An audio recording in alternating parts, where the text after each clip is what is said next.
Assalamualaikum warahmatullahi wabarakatuh. Perkenalkan, nama saya Davina Putri Azahra dari kelas PGMI 3C. Di sini saya akan mempresentasikan jawaban UTS mata kuliah kurikulum dan pembelajaran. Soal yang pertama yaitu bagaimana kurikulum dapat disesuaikan dengan kebutuhan dan karakteristik siswa dalam konteks pembelajaran di sekolah. Dapat disesuaikan dengan kebutuhan dan karakteristik siswa dalam konteks pembelajaran di sekolah yaitu dengan yang pertama beracuan pada landasan psikologis perkembangan dan mengidentifikasi kebutuhan dengan cara mengamati. Yang kedua, setelah mengamati, guru kemudian melakukan identifikasi kebutuhan pelajar siswa dan menganalisis strategi pengajaran yang lebih efektif. Yang ketiga, kemudian hasil dari analisis kebutuhan belajar ini digunakan untuk merancang dan mengadaptasi pengalaman pembelajaran agar sesuai dengan kebutuhan siswa. Guru dapat memilih metode pengajaran yang sesuai, mengintegrasikan teknologi pendidikan yang tepat, dan menyediakan bahan pembelajaran yang relevan dan bervariasi. Pertanyaan yang kedua, apa yang dimaksud dengan pembelajaran berbasis proyek dan bagaimana guru dapat mengintegrasikannya dalam kurikulum? Pembelajaran berbasis proyek atau project based learning adalah metode pembelajaran yang memberikan kesempatan bagi siswa untuk memecahkan masalah yang relevan dengan dunia nyata melalui proyek atau tugas yang mereka kerjakan dalam tim. Dalam pembelajaran berbasis proyek ini dapat membantu siswa dalam berpikir secara kreatif dan menciptakan keterampilan kerjasama serta mendorong siswa toleran terhadap situasi kelas dan kekurangan dan perkembangan gagasan masing-masing siswa. Cara guru dapat mengintegrasikan dalam kurikulum yaitu dilakukan dengan merancang kegiatan proyek kolaboratif antara guru dan siswa dengan berisi aturan main, pemilihan aktivitas yang dapat mendukung dalam menjawab pertanyaan esensial, serta mengetahui alat dan bahan apa saja yang digunakan untuk menyusun atau membantu menyelesaikan kegiatan proyek tersebut. Guru dan siswa dapat berkolaborasi dalam menyusun jadwal aktivitas untuk menyelesaikan proyek.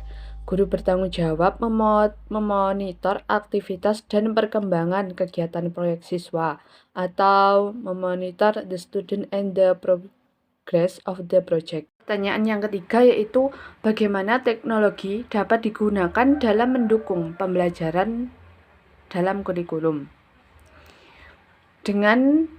Dengan memanfaatkan berbagai situs yang menarik untuk menunjang keberhasilan pembelajaran dalam kurikulum, salah satunya yaitu dengan cara yang pertama, guru mengakses sumber-sumber teknologi yang tersedia di sekolah atau pusat-pusat teknologi di lingkungan sekitarnya. Contohnya media pembelajaran online atau contohnya Google Classroom.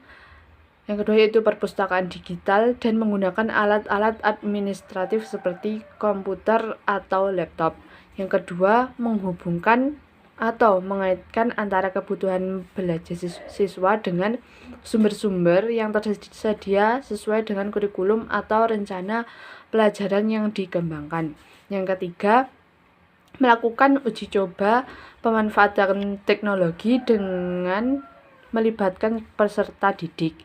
Yang keempat, menilai dan merevisi penggunaan teknologi yang diuji cobakan.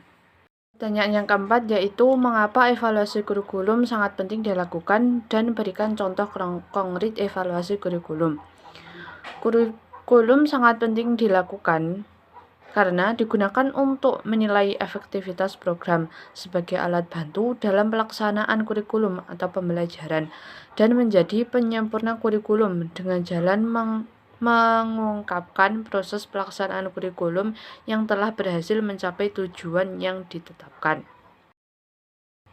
Contoh konkret evaluasi kurikulum yaitu pada kurikulum 13 yang lalu, di mana kurikulum ini adanya kesalahpahaman guru tentang konsep mastery learning. Kebanyakan guru masih beranggapan bahwa mastery learning adalah menuntaskan seluruh materi pembelajaran, sehingga malah mengesampingkan pemahaman siswa. Begitu juga cukup memakan waktu di sekolah yang banyak membuat siswa terbebani akan cepat merasa bosan. Sementara yang diharapkan kurikulum 13 adalah ketuntasan pemahaman siswa. Akibatnya, peserta didik dan orang tua mengeluhkan beban pelajaran yang begitu berat. Maka dari itu, dicetuskanlah sebuah kurikulum merdeka sebagai solusi dari masalah kurikulum sebelumnya tersebut, yang muncul untuk mengembalikan hak dan kebebasan belajar pada siswa, sehingga mereka dapat tumbuh menjadi individu yang lebih kreatif dan inovatif. Yang kelima yaitu jelaskan dan berikan contoh konkret guru dalam melakukan penilaian pembelajaran yang efektif. Penilaian bagi guru dalam pembelajaran yaitu untuk mengetahui sampai mana siswa memahami dan menguasai pelajaran. Selain itu, proses penilaian juga memberikan gambaran apakah materi yang diajarkan dan metode pembelajaran yang digunakan sudah tepat untuk siswa atau belum. Langkah-langkah yang bisa dilakukan oleh guru dalam melakukan penilaian yaitu yang pertama, menetapkan rencana dan tujuan penilaian. Yang kedua, menentukan teknik penilaian yang tepat. Yang ketiga, melakukan proses penilaian. Yang keempat, menganalisis penilaian. Yang kelima, menyesuaikan pembelajaran. Contoh guru dalam melakukan penilaian dalam pembelajaran yang efektif yaitu salah satunya dengan melakukan penilaian formatif dan sumatif dalam suatu pembelajaran. Yang pertama, penilaian formatif dapat dilakukan pada setiap akhir pembahasan suatu sub atau bab topik. Contohnya, saat guru mengajarkan matematika, kemudian guru menunjuk salah satu murid untuk maju ke depan untuk mengerjakan soal yang telah dibahas tersebut.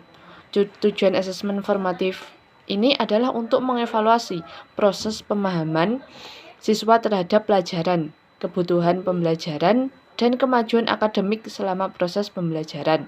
Yang kedua yaitu penilaian sumatif. Penilaian ini dilakukan pada akhir unit catur atau bulan atau semester akhir tahun atau akhir pendidikan, berbentuk seperti jurnal, esai, tes tulis. Tujuan asesmen sumatif ini adalah sebagai alat untuk mengukur kemampuan dan pemahaman siswa dan sebagai sarana memberikan umpan balik kepada siswa. Demikian jawaban UTS dari saya. Wassalamualaikum warahmatullahi wabarakatuh.